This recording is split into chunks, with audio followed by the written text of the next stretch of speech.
അങ്ങനെ ബിറ്റ്കോയിൻ ഹാൽവിങ് കഴിഞ്ഞിരിക്കുകയാണ്. അപ്പം ബിറ്റ്കോയിൻ ഹാൽവിങ് കഴിഞ്ഞിട്ട് ബിറ്റ്കോയിൻ അത്യാവശ്യം ഒരു മൂവ്മെൻറ്റ് ആവുന്നുണ്ട്. ഇപ്പം തന്നെ ഇന്നത്തെ ഒരു ദിവസത്തെയാണ് ഈ ഒരു കാണിക്കുന്നത്. $1434 ഒരു ചേഞ്ചിങ് ഉണ്ടായിട്ടുണ്ട്. അതുകൊണ്ട് എതേറിയാണെങ്കിൽ 97.9 ഒരു $98 അടുത്ത് ചേഞ്ചിങ് ഉണ്ടായി. അതുകൊണ്ട് പല പ്രൊജക്റ്റുകളും ഇപ്പം ഗ്രീനിലായിട്ടുണ്ട്. നിങ്ങൾ നോക്കിയാൽ ഞാൻ 2 ദിവസം മുമ്പ് പറഞ്ഞായിരുന്നു ബൈ ഒക്കെ ചെയ്യാമെന്ന്. അപ്പോൾ അങ്ങനെയുള്ള ARB പോലുള്ള പ്രൊജക്റ്റുകളൊക്കെ നല്ല രീതിയിൽ പമ്പായി. അതുകൊണ്ട് മാറ്റിക്ക്, അപ്പോൾ ഇതൊക്കെ ഒന്ന് നോക്കിയൊക്കെ നല്ലതായിരിക്കും. അപ്പോൾ മാറ്റിക്കൊക്കെ നല്ല രീതിയിൽ അത്യാവശ്യം പമ്പായിട്ടുണ്ട്. അതുകൊണ്ട് എല്ലാ പ്രൊജക്റ്റുകളും ഇനി മൂവ്മെൻറ്റ് ഉണ്ടാകും. ഈ ഒരു ഫയൽ EOS ഒന്ന് നോക്കിയൊക്കെ കേട്ടോ. EOS നല്ലൊരു പ്രൊജക്റ്റാണ്.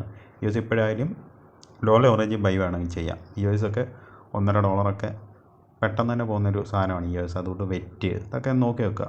SRP നമ്മളത്ര നിർബന്ധിക്കുന്നൊന്നുമില്ല. നെതേറിയം നോക്കുക. അതുകൊണ്ട് പല പ്രൊജക്റ്റുകളും ഇപ്പം ഗ്രീൻ ആയിട്ടുണ്ട്.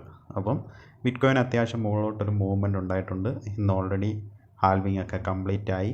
അപ്പം അതിൻ്റെ ആയിട്ടൊരു മൂവ്മെൻ്റ് ആണ്. പിന്നെ ഹൈ ലിവറേജ് ഒന്നും എടുക്കാതിരിക്കുക. അങ്ങനെ എടുത്താൽ നിങ്ങളുടെ മൊത്തത്തിലുള്ള ഫണ്ടും പോവും. അപ്പോൾ ഇത്രയൊക്കെ ജസ്റ്റ് ഒന്ന് വീഡിയോ ഇട്ടാണ്. അപ്പം മാർക്കറ്റ് നല്ല രീതിയിൽ മൂവ് ആവട്ടെ. എല്ലാവർക്കും നല്ല രീതിയിൽ ലാഭം ഉണ്ടാവട്ടെ. അപ്പോൾ അടുത്ത വീഡിയോ ആയിട്ട് വീണ്ടും കാണാം.